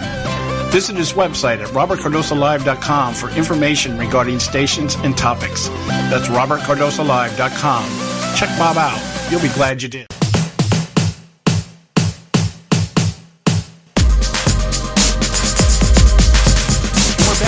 Listening to the Conservative Syndicate. I'm your host, John Matthews, along with Joe Hakos, my co-host from Dreyer Report, and we're talking about the ongoing saga of Hillary Clinton. You know, when I often think that every day when I get up and I see the latest report out there, the latest allegation, the latest cover-up, the latest spin, the latest rebuttal, all the things that are just almost occurring on a daily basis now. And when you really think about it, you know, you would think that common sense somewhere would kick into the minds of many of these people. And remember this, we are now talking about the better part of 5 decades of Clinton scandals, one after another. And nobody has really connected all the dots in any given instance where they're able to just, without any doubt, nail these people down. It really comes down to the court of public opinion when all is said and done. And so people just kind of, for whatever reason, okay, this is politics, this is the way it goes. Yeah, the Clintons, okay, fine. And it becomes yesterday news. And so what happens, I think this is one of the things that has played in Clinton's favor, is that a lot of people are just saying, yeah, another Clinton scandal, so what? At this point, what difference does it make? That is, and you can tell by the way the Clinton camp responds to everything, that's exactly the way it's designed, is to turn everything into old news. What do you think, Joe? Well, the fact is, people die because of what she does. Right. That's the problem. People actually die. And the fact is, as you brought out before, if she becomes commander-in-chief, she's going to expect that everybody that's underneath her in the entire administration and in the federal government that deals with classified information does it the right way, except for her. She doesn't have to do it the right way. She should be in jail before this because she's done it. I mean, for crying out loud, the double standards is right there before your face. I mean, they're talking about Petraeus, what he did, and he had to pay a fine. He paid his debt. He was treated according to the Justice Department and everything, he got treated the way he had to be treated, and he paid his price for it. Now they're talking about demoting him, in the DOD. Way to go, Carter. That'd be really great for you to do that. But that's besides the point. But you'd have all these people underneath Hillary Clinton as president, and and these people are expected to do things the right way according to the law, according to the U.S. Code, and what happens when they don't? Well, yeah, and that's a point worth noting here, because when you're working for government, whether you like to admit it or not, and a lot of people try to play this down, everything is political. Everything that happens in public sector is political. I don't care who you are, what you do. It's political. And so what happens is you find yourself being asked to do things sometimes that are stretching the rules. You're going to stretch a little bit here, or you're going to ignore this particular aspect of some regulation or something like that. But when somebody at the top is being held accountable for that, you are the first one that they go to. You're the one that ends up taking the hit, while the person who directed you to do it is the person who walks away and in some cases gets a promotion. I remember working when I worked for the Housing Authority for Navy. I remember the housing director had this long list. I mean, this guy went up the ladder, started out as a GS4 clerk, and within a matter of 5 or 6 years was a GS12 because of his ability to play the politics. And when he got caught doing something dishonest, he was able to slough it off and put it on somebody else, and then turn around and blackmail the people above him. You need to give me a promotion to shut me up. That kind of thing. I mean, I saw that. I watched this happen, and I'm like, this is the way government works. Now, think about somebody working underneath their commander-in-chief who's decided to divulge classified information, not necessarily for the purpose of endangering anybody, but for personal gain. And somebody dies because of it. Let's say we have another Benghazi. What's going to happen there? Somebody at the bottom of the ladder is going to take the hit for this. Yeah. And I would think that in and of itself, the intelligence community has taken major hits over Benghazi, as well as Hillary Clinton. And for them to be sitting here idly trying to determine whether we should be filing charges against this woman, I would think you need to just go look in the mirror and say, hey, maybe my job, maybe my ass is on the line if I don't do this. Quite possibly. Here's another thought, John. We're talking about these highly classified, most secret of the secret, being on Hillary's private email server. Now, let's just say, John, I know she had the greatest computer security on that particular device, and so nobody was able to hack into that. Well, let's just say that maybe some foreign entity was able to get into her and get this information from this particular email server. Now, this quote-unquote wannabe commander-in-chief is now compromised because this foreign entity now knows all these deep, dark secrets that Hillary was trying to keep on her personal email server. Now what are we going to do? We now have a compromised individual sitting at the top of the food chain, and no, Mrs. Clinton, you just can't go over and send those troops over there because if you do, we'll just let this information somehow will slip out, and it will look bad for you, and you could be impeached. Yeah. Well, oh my goodness. It sets a pattern. When you put this type of thing into motion, it sets a pattern. We can look at this whole situation, and you start tracing it backwards. Clinton had an unsecured email server. Her chiefs of staff, the people on her staff, her assistant, the deputy state, deputy of State Department. All these people are guilty. They're guilty accomplices. If no other way, by not saying, hey, we really shouldn't do this. They're what's the word I'm thinking of? Complicit. Yeah, they're complicit. Okay, they're complicit to this. This is you're endangering, or you're putting in jeopardy your own career to protect this woman, thinking that should the kimchi hit the fan, that she's going to be able to protect you. Now, there's some liberal thinking for you. I'm gonna protect the person that's breaking the law, in hopes that if she gets caught, she's going to be able to protect me. That ain't going to happen. If Hillary Clinton goes down, guess what? Everybody's going down with her. You better hope that this woman has something on John Roberts or has something on the Supreme Court. Well, they won't be trying the Supreme Court. You better hope that she has something on the judge or the or whatever. How would they try this? Let's talk about that. How would they try something like this? If they just indict her, there has to be some kind of trial, right?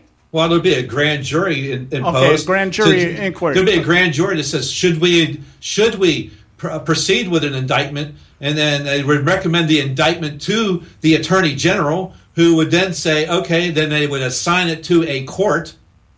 Okay, so let's hope it gets assigned to the court. Here's how the politics would play out. Let's say all this happens.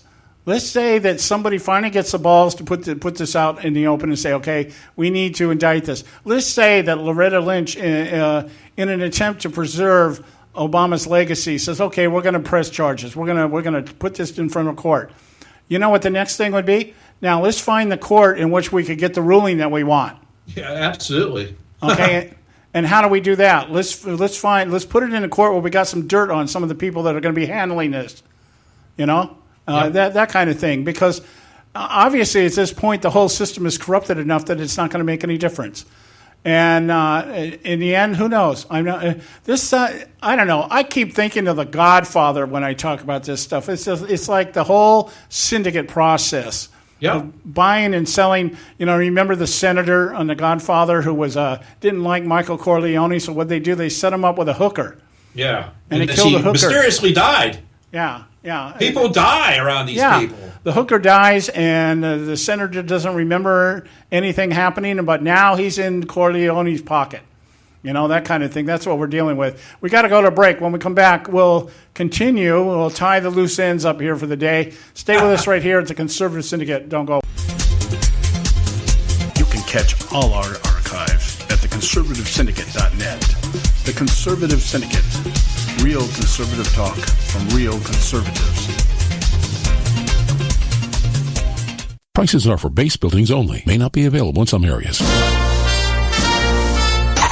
Attention business owners, do you want a stimulus package that really works? Before you spend thousands of dollars more than you should on your next building project, listen to this. General Steel has a stimulus package designed to help you save as much as half the cost of conventional construction on your next building. As much as half. That's right, General Steel can save you thousands of dollars with a pre-engineered steel building designed for your business or church. How about a 50 by 100 foot building for under $30,000? So don't pay thousands more than you should without calling General Steel first and save as much as half the cost and time of conventional construction. With the projected demand for steel in Japan and China, prices may be skyrocketing. 877-927-3360. 877-927-3360. 877-927-3360.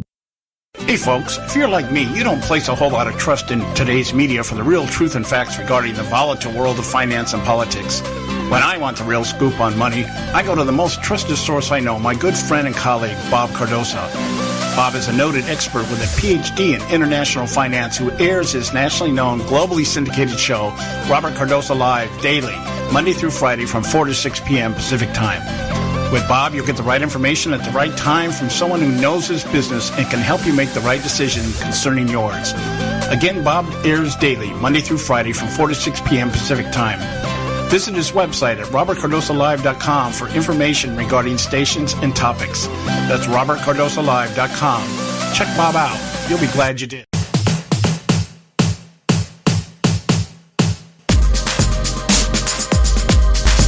And we're back. And this is the Conservative Syndicate. Remember, visit our website, theconservativesyndicate.net. I'm your host, John Matthews, along with Joe Hakos, my co-host.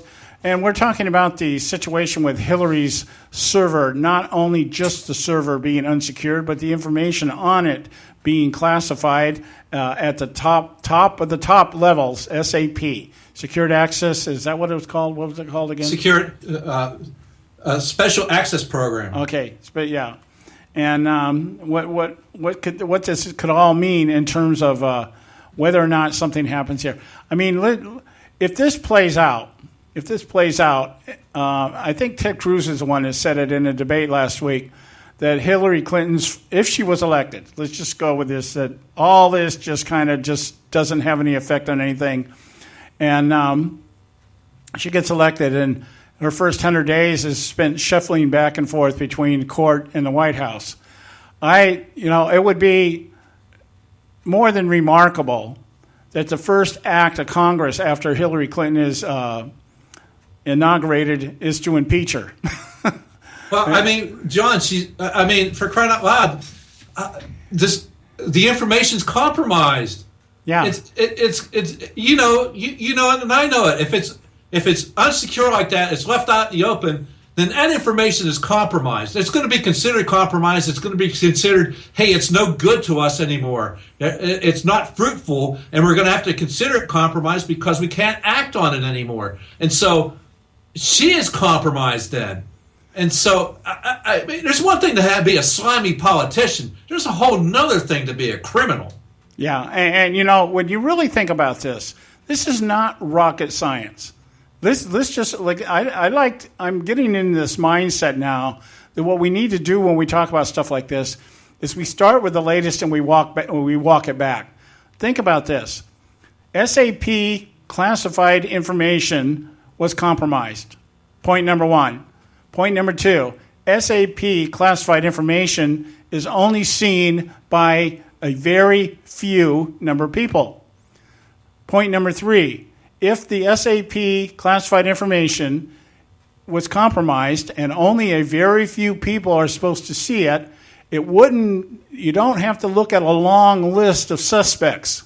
Yeah. Okay? It's like, okay, this information was compromised.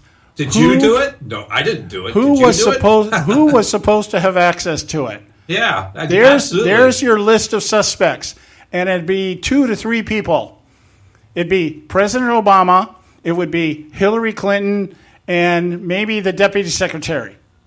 Well, no more than about 5 people probably, though. Yeah, I mean, you're talking about the number of people that would have access to this you could count on one hand. Yeah. That does not take a whole lot of deducing as to who the villain is. Did you do it, Barack? Oh, it wasn't me. Yeah, and it's like it's that old adage: 2 people are in the elevator and somebody farts, everybody knows who did it.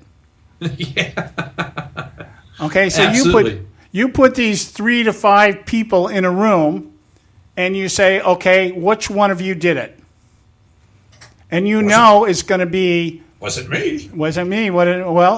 And you know that at some point in time, 4 of the people are going to say, my ass isn't going in a sling over this. Yeah, absolutely. Okay. And one of them just desperately wants to have his legacy in place. You can be damn sure that Barack Obama is going to be sitting there at the head of the table going, you people are not going to corrupt my legacy. So which one of you, cough it up. If one of you doesn't admit it, I'll fry all of you. Yeah, absolutely. He's not going to tolerate his legacy being tarnished at all. No. It's the Solomon effect, okay? Let's take the baby and cut it in half. Yes. And that's like, you're all going down. Everybody in this room is going down. Explain that one to some people, Judge. They might not get that reference. Yeah. Everybody in this room is going down, so somebody better fess up right now. That's how you resolve this thing. We already know who's at fault, though. It's her server. So really, we already know who's at fault here. It's her private email server that she did not have to make, that she was advised not to do. But at first, and if you remember, she said, I never did any of this kind of thing. And then she walked that back. Yeah, I know. Yeah, come on. Like I said, it's one thing to be a slimy politician. There's a whole other story here to be a criminal. And people, if we're going to elect slimy politicians, okay, fine. But are we going to start just blatantly out in the open and elect criminals? Come on. Yeah. So so we take, if it was being presented like this, I don't know why This is the kind of thing that I'm giving a Donald Trump speech right now. This is exactly how Donald Trump should be doing it. He should be saying, "Hey, look, there's classified information out there. 3 to 5 people have access to it. You know that it's got to be one of those 5. Sit them down in front of the president and say, okay, who's gonna fess up? You know, I mean that Donald, if you're listening, I'm sure you're not, but somebody, hey, send this guy a memo. Tell him this should be your next rally speech. You know, hey, the number of people that knew what this information is about can be counted on one hand. So somebody in that group is the problem, and all indications are Hillary was the one with the unsecure server. So chances are she's the one that did it. You know, I mean, this isn't rocket science. Maybe they can ask her at their new town hall coming up on Monday. Yeah. You don't have to be an attorney general. You don't have to be a lawyer. You don't have to be anything else. I'm an everyday schmuck, and I just figured it out. You know? that Hillary's guilty of sin? We're just rocket scientists here, man. We got this figured out. We can do surgery on that. Yeah, I know. Yeah, but it's a shame. And the fact is there's people out there that still are defending her. Yeah. When you've got, I don't know how big 1,340 emails would be, but that's a pretty tall stack of paper. I think it's very telling that Obama is in the field of crickets right now. We're not hearing anything out of this guy or the White House for that matter. Yeah, because there could be some damning information in these emails that he doesn't want to get out either. But it's already, I'm sorry, but it's already compromised. Yeah, somebody's sharpening a machete in there somewhere, and somebody's head is going to roll somewhere. So, on that note, Mr. Obama and his legacy is in deep danger because of Hillary Clinton's private email server. And that's why I'm beginning to wonder. I mean, I actually entertain the idea. What if this general, this IG agent, actually is colluding with Republicans to take her down? Man, let's just entertain that for a minute. What if this vast right-wing conspiracy, she finally got one right? Okay. Yes. Okay. Obama's given the direction. He's called his lieutenants together and he said, "Okay, guys, this girl's got to go." And so let's start not right wing then. Yeah, let's start the drip leaking, and just keep this thing so up in arms that we sit here now with Bernie Sanders with like a 30-point lead over her. What, in New Hampshire or something like that? And no, in Iowa. Oh, okay, Iowa, whatever. Yeah. And in New Hampshire, yes, yes. Yeah, I know he has a big lead in New Hampshire. He's had that for a while. I guess that's why I thought of it. It's a big turnaround in Iowa as well. Yeah, but hey, let me close with this thought. We're coming to the end of the show here. Let me just close with this thought. You know, I've been floating this idea out here for a while now that Barack Obama is going to become the next head of the UN once he leaves office. And I shared with you an article, I think a week ago or so, last week, from National Review. I'm looking at one right now that just came out of the Federalist, written by Jack Butler. Think we can say goodbye to Obama in 2017? Think again. Once he leaves office, President Obama's time in the public spotlight will only have just begun. He goes on to talk about what Barack Obama might be doing once he leaves office. Guess what? Looks like he may want a post in the international community, you know. So anyway, we got that one you right. Mad prophet, you. Yeah, it remains to be seen, but who knows? Who knows? Anyway, guys, we're out of time, and we'll be back on the air tomorrow. What's tomorrow? Tomorrow's Thursday. We'll have Karen Sigmund with us, and that's always exciting from Rage Against the Media, and we'll have more for you. 24-hour news cycle, anything can happen. And it usually does. So we love you. Thank you for listening to the show. We'll talk to you tomorrow night.